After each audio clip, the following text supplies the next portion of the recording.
안녕하세요.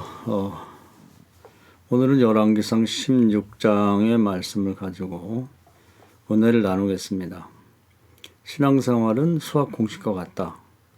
아주 간단하고 단순하고 명료하다 이렇게 보면 되겠습니다. 공식이기 때문에 시공을 처해 똑같죠. 그래서 이런 관점으로 보면 이제 구약 성경의 신명기 28장에 보면은 하나님 말씀대로 살게 되면 들어가도 나가도 복을 받고 또 자식과 가축과 농사가 다 잘 된다 이렇게 나왔습니다. 또 반대로 하나님 말씀에 불순종하게 되면 들어가도 나가도 저주받고 자식이나 뭐 가축이나 농사가 잘 안 된다 이렇게 되어 있습니다. 그리고 신명기 30장에 보면 내가 정보를 다 공개했으니 선택은 너희가 해라 이렇게 말씀하고 있죠. 그러니까 결국 잘 되고 안 되고는 이제 각자 자기 할 나름이죠. 열왕기에 보면 이제 수많은 왕들이 등장합니다. 뭐 그 당시를 대표하는 사람이 되겠죠. 그런데 이 사람들 중에는 이제 신명기 30장에서 사망과 저주의 길을 택한 사람이 있고 축복과 생명의 길을 택한 사람이 두 종류로 대별할 수가 있습니다. 다윗 같은 경우는 이제 축복받고 순종하고 축복받고 간 사람이고 여로보암 같은 사람은 대표적으로 불순종하고 저주받은 사람이죠. 그래서 11개 수많은 왕들이 등장하는데 크게 두 종류의 사람으로 구별합니다. 다윗의 길로 갔다 그런 사람은 율법에 순종하고 축복받은 사람이고 여로보암의 길로 갔다 그런 사람은 불순종하고 저주받은 사람이다. 이렇게 보면 되겠습니다. 같은 내용이 계속 반복되어 나오죠. 그런 이유는 이게 믿음이 금방 생기지 않습니다. 로마 10장에 보면은 믿음은 들음에서 생긴다 이렇게 되어 있는데 반복해서 자주 들어야죠. 그래야 이제 믿음이 붙게 됩니다. 하나님 말씀을 듣고 깨닫고 믿는다는 건 쉬운 것 같지만 굉장히 어렵습니다. 그래서 신명기 19장에 보면 들을 귀가 없고 보는 눈이 없고 깨닫는 마음이 없다 이렇게 돼서 사람의 답답함을 이제 표현하고 있는데, 비근한 예로 영어가 귀에 들리려면 같은 내용을 영화라든지 이런 걸 한 700번을 들어야만 그 귀에 들린다고 그럽니다. 또 중국 같은 경우는 500번을 들어야 된다고 그러는데 아마 사람이 불신앙인으로 살다가 예수 믿게 됐을 때 온전한 믿음에 이르기 위해서는 아마 그 정도 이상을 들어야 되지 않는가. 성경을 보면 이제 그래서 유사한 얘기를 반복해서 들려줍니다.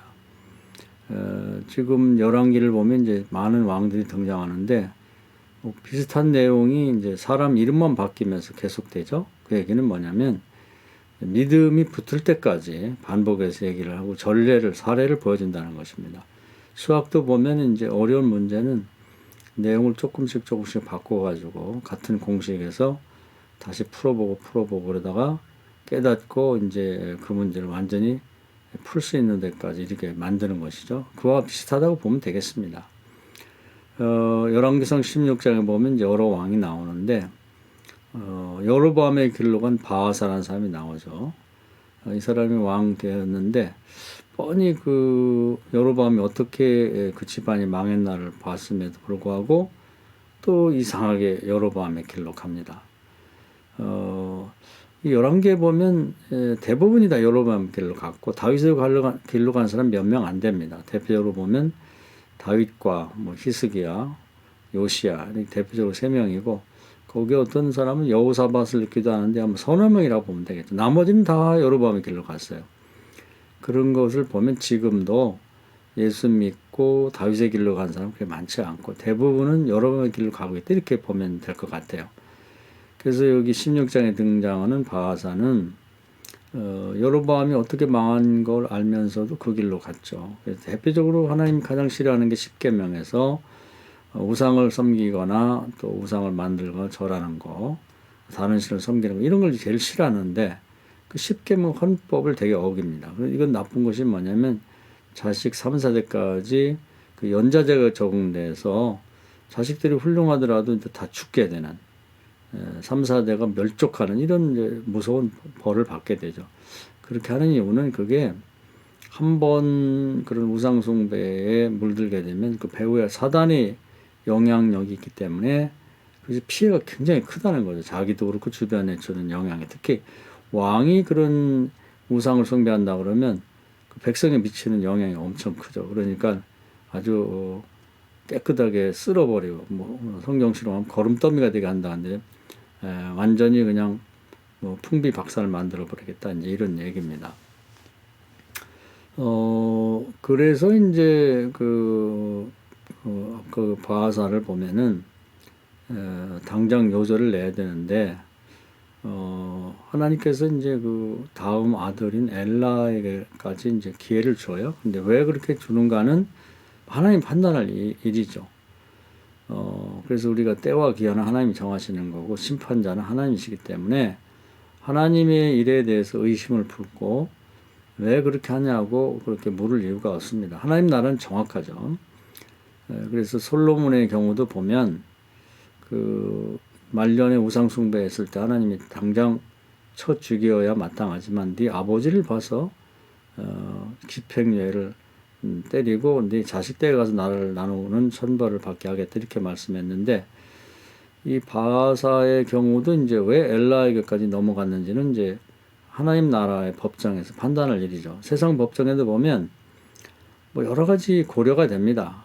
똑같은 범죄를 할지라도 그 아버지가 유지인 경우 그 범죄한 자식을 불러서 뭐 검찰에서나 또 경찰에서나 또 판사 같은 경우도 법원에서도 이제 책망을 하죠. 네 아버지가 어떤 사람인데 내가 그런 짓을 하느냐. 네 아버지 얼굴을 봐서 한번 훈방 줬었는데 다시 이렇게 하지 말라. 뭐 이런 것이 있는 것이죠.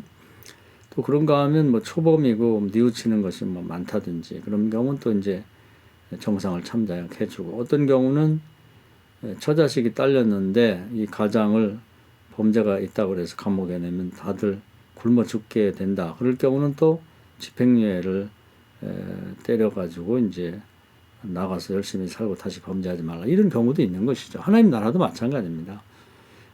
하나님 나라에서는 뭐 조상 때부터 시작해서 그 주변 환경이나 나라의 형편 같은 걸 다 고려해서 심판의 때를 정하시는 거니까 그렇다고 해서 뭐 세상처럼 유전, 무전, 유죄 이런 경우는 없는 것이죠. 특혜도 없고 그렇다고 억울함도 없이 정확한 판단을 하신다고 하는 걸 믿고 그 판단, 심판 하나님께 맡기면 살아가는데 편합니다. 그렇게 살라고 하는 것이죠. 여기도 보면 이제 다 그 하나님의 심판이 기간이나 때가 다 다르는데 그건 하나님 나라에서 알아서 할 문제고 우리가 그거 갖고 의심을 품거나 시비할 문제는 아니죠.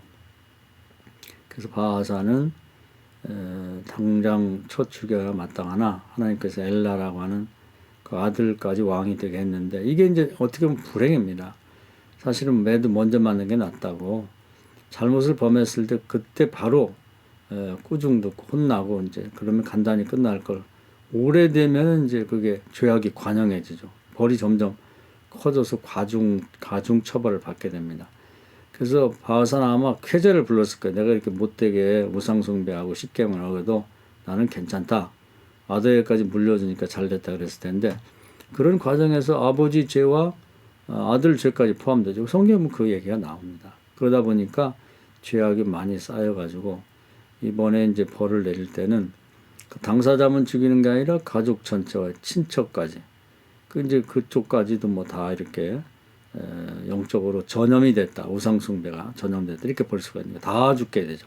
더 무서운 벌을 받아서 차라리 바하사 때 벌 받고 죽었더라면 자식이나 뭐 주변의 인척들은 좀 살 길이 있는지도 모르겠지만 더 큰 벌을 받습니다. 그래서 지금도 우리 주변에 정말 못되게 그런 사람들이 뭐 잘 되는 것 같고 자식 때까지 뭐 그런 무슨 재산이나 권력이 대물림될 때 참 그것을 본인들은 뭐 좋아할지 모르죠. 그리고 믿음 없는 교인들은 거기에 대한 의문과 불평, 하나님 과연 살아계신가, 심판하시는 분인가 하는 것에 의문을 품는데 그렇게 할 필요가 없습니다.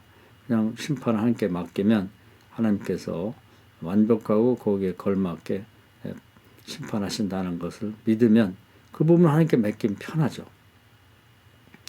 그리고 나서 이제 이 시므이라고 하는 자가 이제 결국은 바하사 엘라 집안을 이제 다 이렇게 뭐 쑥대밭이 되도록 다 남자라고 생긴 사람은 다 죽였죠. 그러고 났는데 이 사람도 왕이 되자마자 이제 또 똑같이 여로보암의 길, 바하사의 길로 가게 되죠. 하나님께서 보시니까 뭐 들성 부르는 나무는 떡잎부터 한다고 이제 틀린 거죠. 그래서 7일 만에 왕이 됐나고 하는데 이제 7일, 일주일 만에 이제 그 밑에 있는 또 군대 장관인 오물이라는 사람이 이 반역을 해서 이제 그 시므리를 치게 되는데 시므리는 자기가 한 일이 있으니까 자기도 똑같이 당할 것을 걱정해서 자기가 이제 왕이 된 성읍을 불태우고 자기도 자살하죠. 요즘 같으면 몸에다 신나 같은 걸 뿌리고 스스로 불에 타 죽는 것 같은 그런 불행을 맞이하게 되고 이제 오물이라는 사람이 또 왕이 됩니다. 같은 내용이 계속 반복되는데 좀 불행스럽게도 신명기 28장에 저주의 길을 택하고 즉 여로보암의 길을 택하고 똑같이 반복되는 이제 저주를 받는 그런 모습을 보게 되어서 참 안타까운데 그게 역사의 반복인 것 같습니다. 그것은 지금도 살아계신 하나님 나라 안에서 하나님의 통치 아래서 지금도 반복되고 있다. 우리는 과연 어떤 길을 택해 갈 것인가는 각자가 결정해야 되는데 바라기는 하나님은 지금도 살아계시고 통치에 조금도 변함이 없기 때문에 모두가 다윗의 길로 가고 다윗이 받았던 축복을 받으시기 바랍니다. 감사합니다.